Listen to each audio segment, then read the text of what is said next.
The video starts by welcoming viewers to Let's Talk About It Media 21 and encourages likes, comments, and subscriptions. The main topic, Diddy's legal team confirming they have reached out to the Trump administration seeking a pardon after his recent conviction. Background context, the judge recently denied Diddy's bail again, keeping him behind bars until sentencing. Jury deliberation and verdict have caused mixed reactions. Some viewers feel the jury rushed the decision or didn't fully follow instructions. The role of Gina, alleged victim number 3, resurfacing after jury deliberations and her decision whether or not to testify. The complex dynamics involving Diddy's past relationships, Cassie, Gina, Jane Doe, which have been part of the court case and public discussion. The video hints at discussing whether Trump will actually pardon Diddy, referencing recent Trump interviews saying it's most likely not. The host gives a candid and conversational tone, acknowledging the complexity and messiness of the case, with various legal and personal elements still unfolding. Diddy's legal team has filed a new motion, July 30th, seeking to either overturn his convictions or get a new trial, arguing that the current verdict is unprecedented and legally flawed. Their argument centers on the claim that Diddy did not commit illegal acts as defined by law. Specifically, they say his activities fall under voyeurism as part of a swinger's lifestyle, which they argue does not meet the legal definition of prostitution. This motion comes after the judge denied Diddy's request for bail, so he remains detained at a New York City detention center ahead of his sentencing scheduled for October 3rd. The prosecution has not yet commented on the new motion. The video discusses the role of Gina, a former girlfriend and supposed victim number 3. Dukospakated she was subpoenaed but was not called to testify during the trial. Prosecutors reportedly lost touch with her and her attorney before the trial. There's confusion about whether she cooperated fully with prosecutors or not. Some experts and legal observers feel her testimony might have been too similar to Cassie's, leading the prosecution to omit her from the witness stand to avoid redundancy.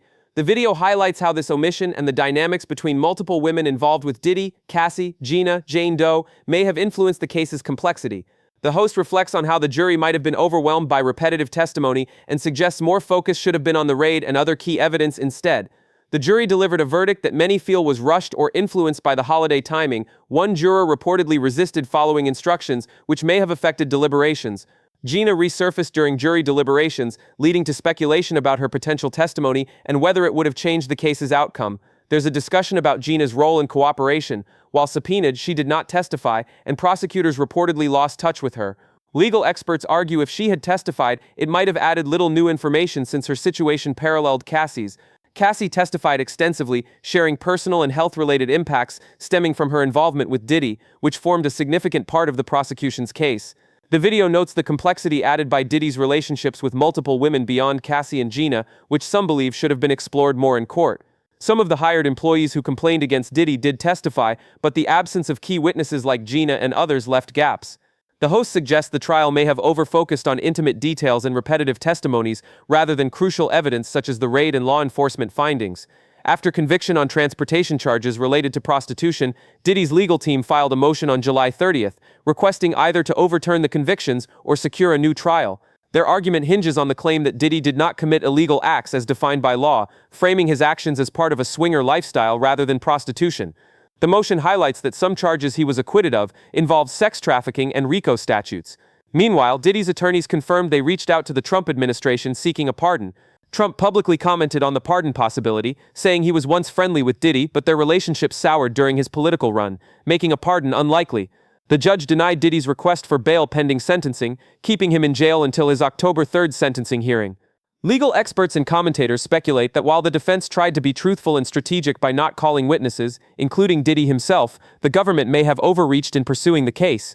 The defense believes the prosecution made critical errors by continuing the case despite weak evidence on sex trafficking and RICO charges. Diddy's defense team chose a risky legal strategy by not calling any witnesses, including Diddy himself, to testify in his favor.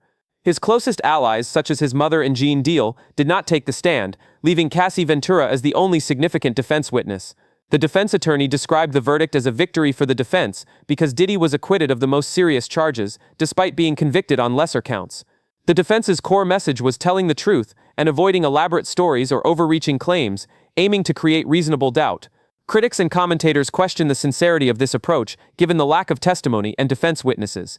The prosecution's case was viewed by the defense as flawed and overextended, which they believe contributed to the jury's mixed verdict. Observers note that Diddy's legal team is now focused on appeals and motions to challenge the conviction, as well as pursuing a potential pardon. Despite Diddy's legal team reaching out to the Trump administration about a possible pardon, many remain skeptical about the likelihood of it actually happening. Former President Trump has publicly expressed mixed feelings about Diddy, citing a past hostile relationship during Trump's presidential run. Trump's history of pardons suggests that political calculations, public image, and personal relationships heavily influence his decisions. Given Diddy's previous outspoken criticism of Trump and controversial statements, a pardon seems unlikely without a significant political incentive. The discussion around a pardon is causing division in public opinion, with some viewing it as an unrealistic hope and others as a strategic move by Diddy's lawyers. Legal experts and commentators debate whether a pardon would serve any practical purpose or simply fuel media spectacle. The judge's denial of bail and the pending October sentencing add urgency to the pardon discussions within Diddy's camp. The news of Diddy's legal team approaching Trump's administration for a pardon has stirred significant buzz across social media and news outlets. Many fans and critics alike are debating whether this move reflects desperation or a smart legal strategy. Some commentators highlight the irony in Diddy's past vocal criticisms of Trump while now seeking his clemency. Media personalities and online communities are divided. Some sympathize with Diddy's situation, others mock the idea of him receiving a pardon.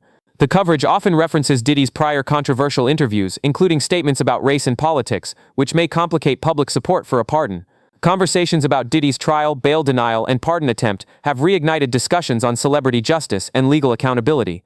Overall, the media narrative emphasizes the complex intersection of celebrity influence, legal battles, and political maneuvering in high-profile cases. So everyone listening to it is an awesome song. Listen carefully. Actually, you don't have to even listen that carefully. There's a line in there directed at another rapper in the game. Oh yeah? Yeah. What line? What rapper you talking about? It was a line that has you questioning that you have. Is it true you have the best lawyers in the game? I feel like I do. Okay. I have a great legal team. And you asked them a question that if you got caught with 10 weapons in your car, you would have seen 10 years, But maybe 9. What makes you feel like there's a line to a rapper? It just seemed to be very coincidental with the timing of things that are going on. That's like. Will you deliver the line for me 1 second? I don't want to do it injustice. You use real life situations to create something that's entertaining without being specific. That's entertainment to me. Like if I had an issue, when have you known me to be indirect with an issue? Oh, you're pretty direct. Right, so if I had a problem with any artist, trust me, they would know. You see what I'm saying? When I take it and I write that, it's because a lot of people think that. And they're not saying it because they're cowardly people. You see what I'm saying? So when you write it and you put it there and you leave it and say, watch, let me watch and see what happens. And there's so much controversy around it, you didn't say anything. Then you go, see, they think that. They just won't say it to them because they're a bunch of punks. Will you drop the line for me? That line that starts off with about having the best lawyers in the game. I got the best lawyers money can buy. They said it would have got me 10 or maybe 9. I said, well, how do you explain how homie breathes? I said to keep your mouth shut or you eat the cheese. You so tough. Are you telling me that's not directed at a specific rapper? Well, I can't. Well, my intentions, if I have a problem, you know, me, my MO, and I would just say something. You know, so it's not really directed at him. It's me taking real life situations that these things are relevant to hip hop. Period. You see what I'm saying? So I take it and I make something that's interesting enough for people to sink their teeth into, and then I move forward. If you have beef, then we make it beef. Can you understand? Well, you know me, I'm direct too. Yeah. Is that line about T.I.? Absolutely. But in order for him to not, he either gonna have to accept the challenge or up. Those are the only two options. I'm gonna do my job as a communicator. Yeah. I'm gonna communicate. Yeah. I'm gonna communicate. Yeah. In a Kevin Hart-esque way. Yeah. What was said. Yeah. And what we feel should happen. That's it. Let him know the king on his trail, that, but I don't want nothing but action. I don't want nothing but action and opportunity. Say no more. Say no more. I would do my job. And I would love to get on live with you and go and do this in front of millions. Say no more. I will do my job. Okay, well you just let me know, guys. Cause I'm looking for a jet. He got a party tonight. I'm looking for a jet. I'm going up there and I'm gonna commandeer his celebration. Jesus Christ. That man said commandeer. When you start using words like that, that's when you're serious. I'm a commandeer his celebration. Let him know. Happy birthday and all that old.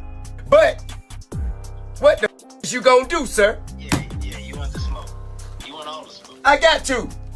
Say no more. These under their breath about us all these years? What is the good news? I ain't said nothing. No, but you from Philly. You from Philly. Y'all have y'all own battles with New York. You from Philly. That ain't no. That ain't for us. That ain't for us. That ain't for us. You know? No. That ain't for us. Yeah, that ain't for us. You dig what I'm saying? Y'all gotta make it to the mailbox and back alive. You know what I'm saying? That ain't for us. You know what I mean? But Atlanta versus New York. I'm the king down here. I'm speaking for the people down here. Don't go around me. Don't talk to nobody but me. Don't nobody go no smoke but me. You speaking for New York? Bring your on. Let's see who really got the action going. Let's see who really is the down here. Give me an hour. I'm about to get on the horn. Okay. Take a shot. Yes. Take a shot. I need to take me one too, guys. Yeah, take a shot. Yeah. Hey, man. Hey, Huh? Huh? I love you. Yeah, well, I love you too, man. But it ain't about all that right now. Not right now. Not right now. Stay Hey, not right now. Cause I need action. Action. I'm doing this for my If you got a beef or something, man, because I seen a post today where they were saying that you were supposed to be in I guess one of the Power what's the name? I guess two of the actors on the show said that you were actually supposed to be on the show and then they replaced you with Method Man and they weren't expecting it or something. No, that's not true. 50 and I we were executive producers on a different show outside of the Power universe. But nah, man, me and 50 cool. I'm the only one who's not offended by his brass approach, and he's not offended by mine. So, you know, we play rough, but we ain't no issue. Hey, what's happening, homie? This TIP, man, you know what I'm saying? You watching Hard Knock TV, you understand? My homegirl Ace Bombay giving it to you West Coast style. Cali loving it, you did that, and you heard it from the king, K-I-N-G, period. Accept no substitutions, you dig?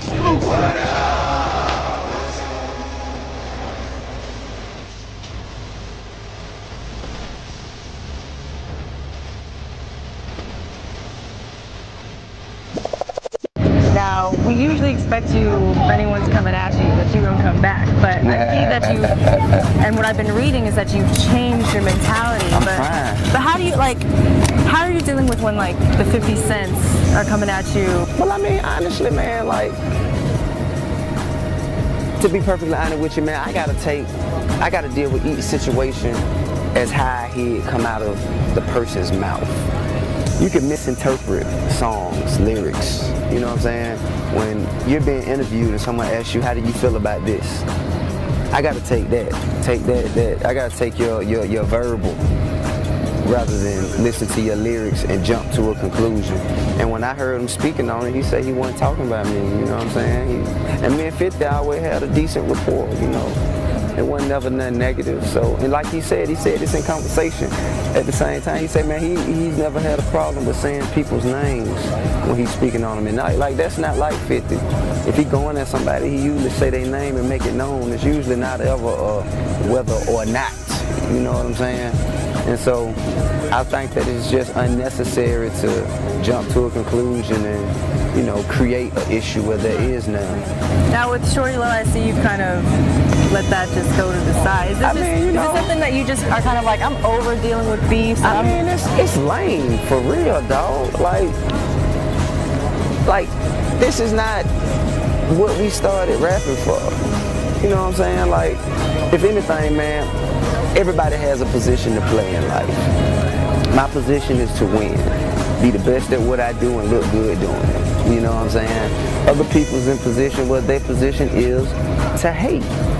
You know what I'm saying? They hate because they can't do what I do. They hate because they can't look as good doing what I do as I do. They hate because they ain't got as much money as me. They ain't as successful as me. So because of that hate from within, they spew negativity without, you know, on the outside. And I acknowledge that, I accept that, and after that, man, you know, ain't nothing to do but address it, dismiss it, and destroy it. Period. That's all you gotta do, man. Success, man, kills all that, dog. Success kills all that. You know what I'm saying? At the end of the day, you can say what you want to say, homeboy, but I'm still where I'm at, you still where you at, partner, and ain't nothing gonna change about that, homeboy, and I know you hate that. But I'm laughing like ha. What do you think? What exactly is happening between these two? Let us know in the comments below. And if you like this video, hit that subscribe button so that you never miss out on any new videos. Until then, fam, keep it real.